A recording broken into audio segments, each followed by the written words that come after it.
Hello everyone, welcome to MGM. My name is Jimmy. Today we are going to be talking about Blackout.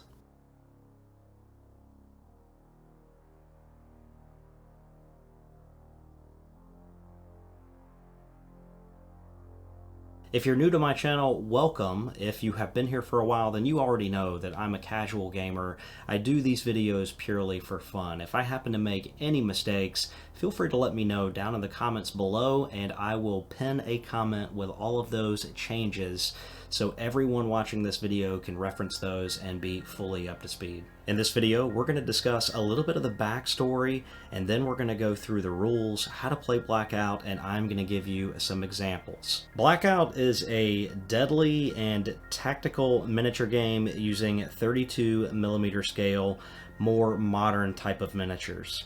It's made by Enemy Spotted Studios out of Minnesota, and they did have a booth at Adepticon, which is how I became aware of them. It's a quick and fast-paced game, which I am starting to really like nowadays. The older I get, the older my kids get. Games that can be played in 30 to 45 minutes, and you can play multiple games of them, just start to make a lot of sense nowadays. In Blackout, you not only deal with the physical warfare that is going on, but also data attacks, things happening in cyberspace, as well as AI, big armored mech units called Dusters. This game has a thriving Discord community, which I'll put links for everything down below. It's all linked from their website. I do highly recommend you join that if you're interested in the game. There's always a lot of discussion going on about the game. The developers are there. There's people posting pictures of their miniatures and their hobby experiences, and overall it seems like a great community to be a part of. Now, some things that you're going to need to play Blackout. Obviously, you're going to need some miniatures. They're 32mm on a 25mm base. Again, there'll be links down for their store below. You're going to need some tokens to represent various things that are happening on the battlefield. And you're also going to need some D10 dice, as well as your unit cards and a few other things to reference.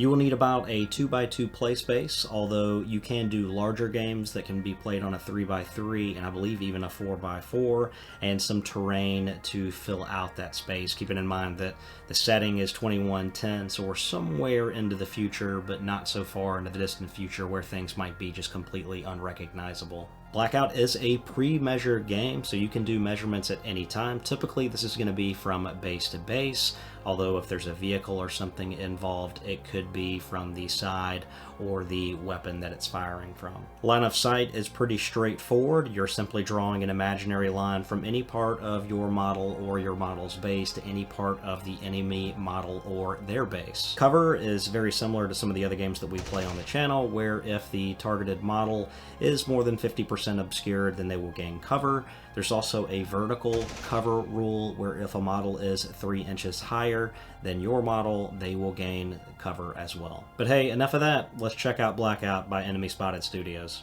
For some of the backstory on Blackout, there's wars raging all across the earth between our nations, and it's not long until nuclear warfare takes place, and we are currently dealing with the fallout. We quickly realize that living on Earth is not going to be sustainable, and we begin looking for other planets to colonize. It was at this point in 2030 where a distant planet named Able was discovered, and the LEAP program is launched, which is the Leaving Earth program, where the UN is going to financially and geographically lead the construction of a colony ship and space station. There's a big campaign called Hope, and 10 years later in 2040, the first wave of ships leave Earth with about 250,000 people, and they begin a 30-year journey to Able. 10 years later in 2050, there's another wave of ships that leave Earth with approximately 1 million people.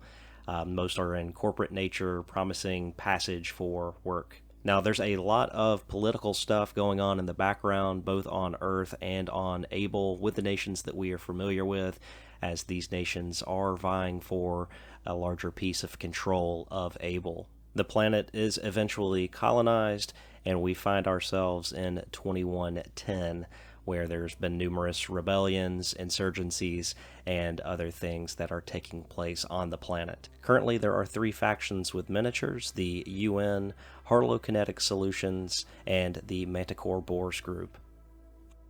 At this point, it's probably good to familiarize yourself with the cards that you'll be referencing during the game. They include the name of the unit, any special rules that may apply, the number of specialist models the unit has, combat loads, their skill, which we will talk about later on, the movement value in inches, any armor that they may have, and the number of grunts in the unit. You'll also see the primary weapon that all models in the unit have, including specialists. It includes the range, damage, and any special rules.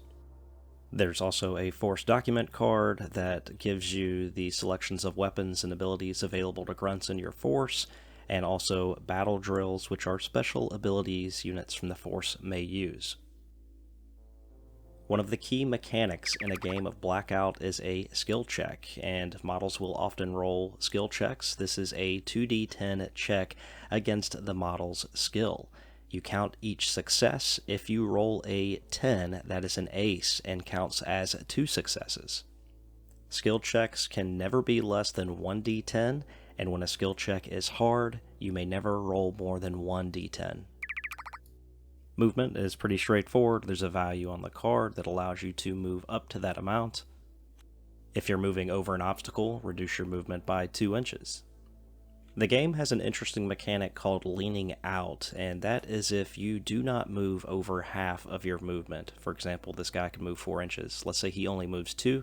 You can use half of your movement to lean out, kind of picking your gun up and identifying a target around a corner.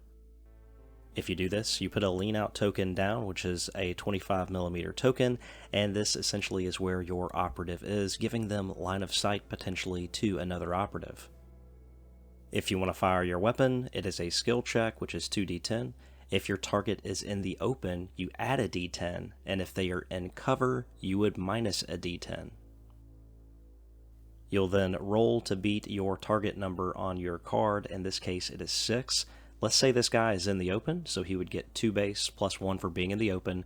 Unfortunately, he needs 6 and misses with all 3, but let's say he hit here. If you successfully pass your skill check and a shot goes through, then the opponent will need to take an armor save. The card will tell you how many dice to roll. In this case, it is 1, and you are looking for a 6, and it is successful, and the shot is deflected. Now, had there been 2 successes out there on the shot, you only have 1 d10 armor roll. 1 shot is still going to go through, and that would incapacitate the model. As a note, if you roll a 10, it is an ace, which counts as 2 successes. Now, sometimes you will find yourself in close combat, and if that is the case, both models are going to make a skill check. Each success inflicts 1 damage to the other model, ignoring armor. The model with more successes applies their damage first. If this would destroy the other model, the winning model does not suffer any damage. If both players roll an equal number of successes, the player with the highest roll on a d10 wins. If that number is the same, just roll again. In the example on the screen, the Manticore operative has an ace out there, striking his opponent first and taking him out of action. BLKOUT also includes explosives and blast weapons, and this is something that you do not target infantry with specifically, but you do target a place on the ground, and it will affect a range that will be given on your card. In this case, this blast is 1 inch. In the example given, there were 2 successes, and infantry that are hit by this will need to take an armor check, rolling a number of d10s equal to the number of successes. In this case, there was 2, and each model will have to make that check. Any dice that do not meet the armor threshold will suffer damage. In this case, there is a fail on each operative, so they are both taken out of action. BLKOUT is a game made of combat rounds, and you will roll for initiative at the beginning of each turn, and then do alternating activations. When activating a unit, there are 2 steps to follow. You get a reposition, which is your standard move, and then you can take an action, where you can shoot. In this case, this guy would be in the open, so he gets 3 d10 shots. Or you could take a ready marker, and we'll discuss this in just a minute, but a ready marker allows you to react in your opponent's turn. The third thing you could do is sprint, and if you make a sprint move, you simply get to move again. Let's say in this example, we made our initial reposition move up behind some cover. We then take a ready token, and the ready token is going to allow us to activate later. With the turn going over to our opponent, he obviously wants to get out of the way from being in the open, so he repositions and then uses the second half of his movement to lean out. The operative pulls up his gun from around the corner, prepares to take a shot, and I'm going to expend that ready token to make a reaction attack. These shots fire at the same time, and whoever rolls the highest will hit first because they're both in cover. They only get 1 d10. In this example, both shots fail to find the mark, and we replace his ready token with an engaged token to remind ourselves that he may not do any further actions. A model in a unit that has not activated yet and models with a ready token may make reactions. Another reaction we can make is an overwatch action, and let's say this fighter moved over half his movement distance. If that is the case, this model may expend their ready token to take a shot. Because he is in cover, you only get 1 d10. In this example, he just misses his target, rolling a 5. The operative will fire at him in the open now, getting 3 d10, getting multiple successes. He doesn't have enough armor to stop it, and he is incapacitated. Now, the third type of reaction that the operative could make is when the enemy model moves up to take shots, he can spend his ready token to make a juke reaction, and a juke reaction will gain him cover. So in this example, instead of rolling 3d10, he only rolls 1. Once again, armor saves would be taken as normal. There are some additional rules to BLKOUT that include data attacks, there's vehicle rules, there's the dusters that we talked about earlier in the video. There are a handful of special rules to learn, but it is a very tactical and lethal game. Alright, if you've watched the video this far, you should now be familiar with BLKOUT. Really appreciate you taking the time to watch this video.